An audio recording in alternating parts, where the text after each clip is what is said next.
Home గ్రౌండ్లో SRH hat trick victory కొట్టింది. Toss గెలిచి బౌలింగ్ తీసుకున్న ఢిల్లీకి అభిషేక్ శర్మ కూల్గా స్టడీగా ఒక పద్ధతి ప్రకారం స్టైలిష్ నాక్తో ఢిల్లీ బౌలర్కి చుక్కలు చూపించాడు. 25 బాల్స్లో 50 రన్స్ కంప్లీట్ చేసిన తర్వాత కేఎల్ రాహుల్ రన్అట్ మిస్ చేశాడు. అలాగే నితీష్ రాణా అభిషేక్ శర్మ 86 రన్స్ వద్ద క్యాచ్ మిస్ చేశాడు. తర్వాత అభిషేక్ శర్మ చెలరేగిపోయి సిక్సర్ల సునామీ సృష్టించి 68 బాల్స్లో 135 రన్స్తో నాట్అవుట్గా నిలిచాడు. అభిషేక్ శర్మకి తోడు క్లాసెన్ కూడా ఫైర్ బ్రాండ్ లాగా రెచ్చిపోయి 13 బాల్స్లో 37 రన్స్ స్కోర్ చేశాడు. టోటల్గా 20 ఓవర్స్లో 242 రన్స్ స్కోర్ చేసింది. ఇక చేసింగ్లో ఇంపాక్ట్ ప్లేయర్గా వచ్చి ఫస్ట్ మ్యాచ్ ఆడుతున్న మధుశంక ఢిల్లీ ఓపెనర్ నిశంకన్ అవుట్ చేశాడు. కేఎల్ రాహుల్, నితీష్ రాణా అద్భుతంగా బ్యాటింగ్ చేశారు. వీళ్ళ డేంజరస్ పార్ట్నర్షిప్ని సకీబ్ హుస్సేన్ రాహుల్ వికెట్ తీసి బ్రేక్ చేశాడు.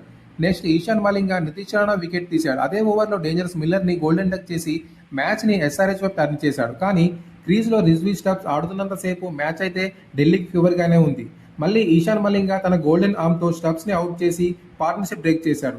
తర్వాత ఢిల్లీ వరుసగా వికెట్స్ కోల్పోయింది. లాస్ట్ ఓవర్లో హర్ష్ దుబే 3 వికెట్స్ తీశాడు. ఈశాన్ మలింగ 4 వికెట్స్ తీసి మరోసారి ఎస్ఆర్హెచ్ని గెలిపించాడు. ఆరెంజ్ క్యాప్ లీడర్ బోర్డులో అభిషేక్ శర్మ టాప్ ప్లేస్లో ఉండగా క్లాసెన్ సెకండ్ ప్లేస్లో ఉన్నాడు. ఈ విక్టరీతో ఎస్ఆర్హెచ్ పాయింట్స్ టేబుల్లో టాప్ 3లోకి వెళ్ళింది.